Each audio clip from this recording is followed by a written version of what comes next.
Good morning to all. Myself Surendran. Today I discuss about chronic suppurative otitis media. Myself Surendran, nursing tutor, Department of Medical Surgical Nursing, ES College of Nursing, Villupuram, Vesali. Now we have discussed about chronic suppurative otitis media.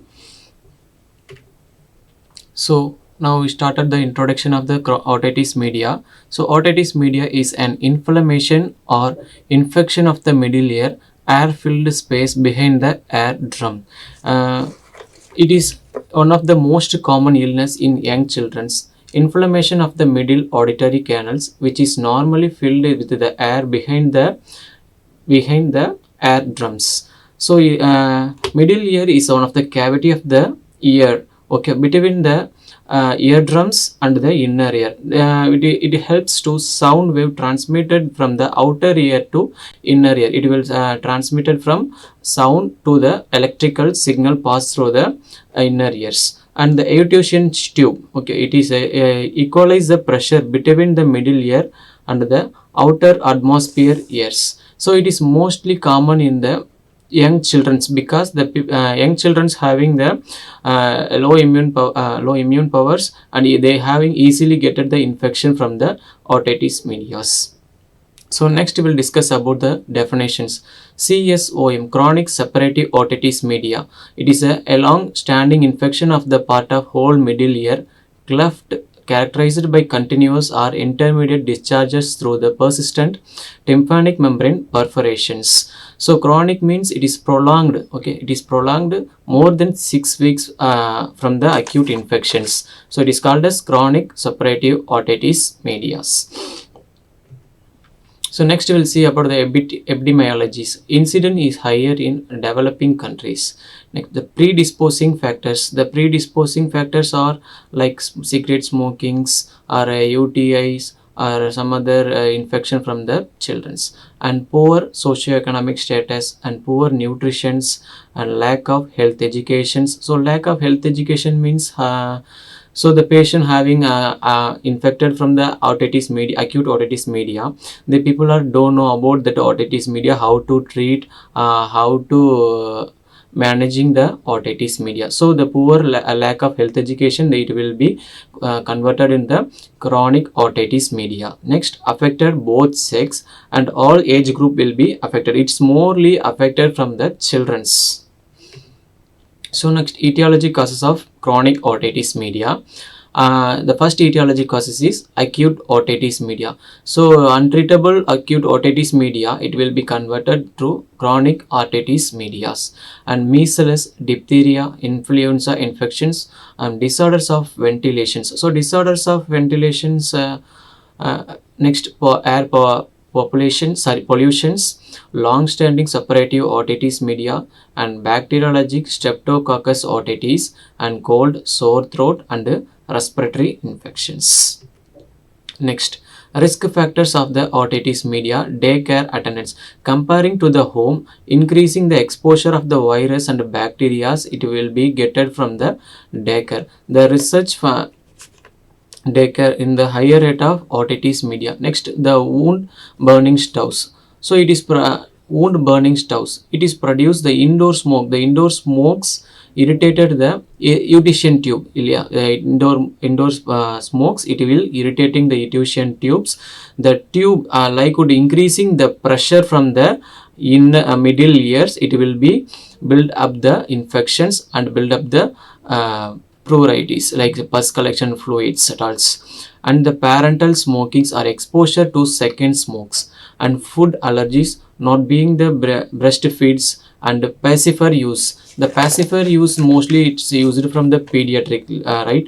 The sucking actions, the pacifier may get more pressure during the sucking times. It will be changing the pressure from the Eustachian tube, so it will causes the otitis medias. Next, being the previous antibiotic use and poor hygiene, malnutrition, and family histories of chronic suppurative otitis medias, and poor living conditions. So these are all the risk factors will affect will cause the chronic suppurative otitis medias. Next, we will see the types of chronic suppurative otitis media. The first type is acute otitis media, second one suppurative otitis media, and third one non-suppurative otitis medias. So we'll see the types of otitis media. The first thing, the acute otitis media, the middle ear infections occur abruptly, causing the swelling and redness. The fluid and mucus become the trapped inside the ears, causing to having the fevers and ear pains and hearing loss. So most of the otitis media etiology causes are URTI, upper respiratory tract infections. So, otitis media with effusions. The otitis media with effusion means the fluid effusion and mucus continuous to accumulated in the middle ears, and after an initial infection subside, the child may experience a feeling of fullness in the ear and hearing loss. Chronic otitis media with the effusion. The fluid remains in the middle ear prolonged period, it retain gains even though there is no infection, may result in difficulty in fight new infections and hearing loss. Next, due to the next we'll see the pathophysiology. Due to the etiology causes, first etiology causes is URTI, upper respiratory tract infection and bacterial infection. When the bacteria will infected from the upper respiratory tract, it can be spreaded, right? It can be spreaded through the middle ear through the via of Eustachian tubes. So it will spreaded the middle ear, so they it will accumulated and from the middle ear it will causes the serous exudate and edema of the middle ear. So it leads to the fluid will be formation and pus will be formation. So after the fluid will pus will be formation, it will be rupturing of the tympanic membrane. The tympanic membrane will get the rupture, so it will causes the discharges will comes out from the inner ears. So it will causes, it leads to otitis medias. So these are the under the pathophysiologies. Next, clinical manifestation or signs and symptoms. The first signs and symptoms are otorrhea. Otorrhea means it is a ear fluid drainage. Next, signs and symptoms are otalgia.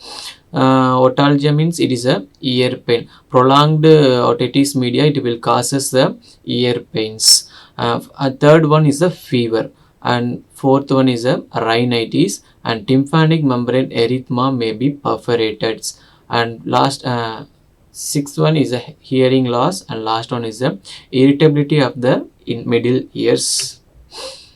So after we'll see the diagnostic evaluation. First we'll see history collection. We'll collected the history from the patient side, like family histories, environmental histories, and socioeconomic status. So all the histories will collected from the patient sides. And the second one, physical examination, will examine the ear. And third one, otoscopic examination to find out the any disorders or any changes in the inner ear. And fourth one is the culture, to collect the culture test whether it is a bacterial infection or either the viral infections. And audiometry and tympanometry. So audiometry and tympanometry and examination of the middle ears and mobility of the eardrum from the tympanic membranes.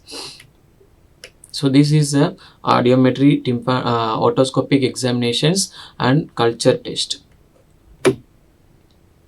Next, medical management. The first medical management is antibiotic drugs. So we'll give the antibiotic drugs and analgesic drugs, antihistamic drugs, and careful sections of the ear with under the microscopic guidance and installation of the antibiotic therapies. So first we'll see the antibiotic drugs. Taxim, cefotaxime or ceftriaxone or gentamicin will give the antibiotics, and analgesic so the why we have given the antibiotics means the antibiotic will kill the bacterial infection through the middle ear. So that's why we are giving the antibiotic drugs. And analgesic drugs, we have given some of the analgesic like diclofenacs and paracetamol satuals we have given. So we have, why we have given the analgesic means it is reducing the pain from the ears, and the antihistamine drugs to reducing the histamines like allergic reaction from the ears. Like example of the drugs is a CPMs. So next we'll see the careful section. So inside having the more fluid will be accumulated, right? So we have using the suction tube, so collected the inside fluids with using under the microscopic guidance and installation of antibiotic therapy. So these are all the medical managements under the chronic suppurative otitis media. Next we will see the surgical managements.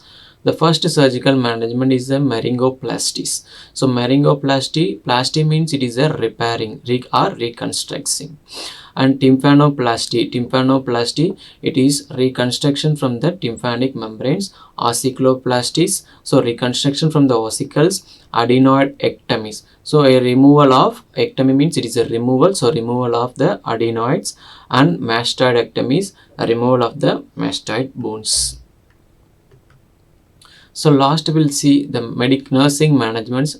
First medical nursing management is the positionings. Having the patient sitting up right head on pillows or lying in the unaffected ears. Second one, heat application. Apply the heating pad or warm hot bottles. And third one is the hygiene. Teaching the family members to cover the mouth and nose when sneezing or coughing, and it is hand frequently. Monitoring the hearing loss. Assesses hearing ability frequently. So these are all the under nursing managements of the chronic suppurative otitis media. So hygiene, the continuation of the nursing management is the hygiene. Teaching the family members to cover the mouth and nose when the sneezing or coughing. It was hand frequently. Assessing the hearing loss abilities. So complication of the chronic suppurative otitis media. So how it is comes under the complication, mean it is untreatable condition which will leads to complication. The first complication is the tympanic membrane perforation, tearing of the tympanic membranes. And mastoiditis, the infection will pass us through the middle ear to the mastoids. So these are the so it is a complicated ones. And labyrinthitis, peritosis, meningitis, brain abscess, hearing loss, and thrombosis. So these are all the complications will comes under the chronic suppurative otitis media. So we'll summarizing the chronic suppurative otitis media, introduction of the otitis media, definition of the otitis media, epidemiology of the otitis media, etiology, causes, risk factors, pathophysiology, clinical manifestation, diagnostic evaluation like managements, medical management, surgical managements, nursing managements, and last we'll see the complications of chronic suppurative otitis media. So thank you for everyone's.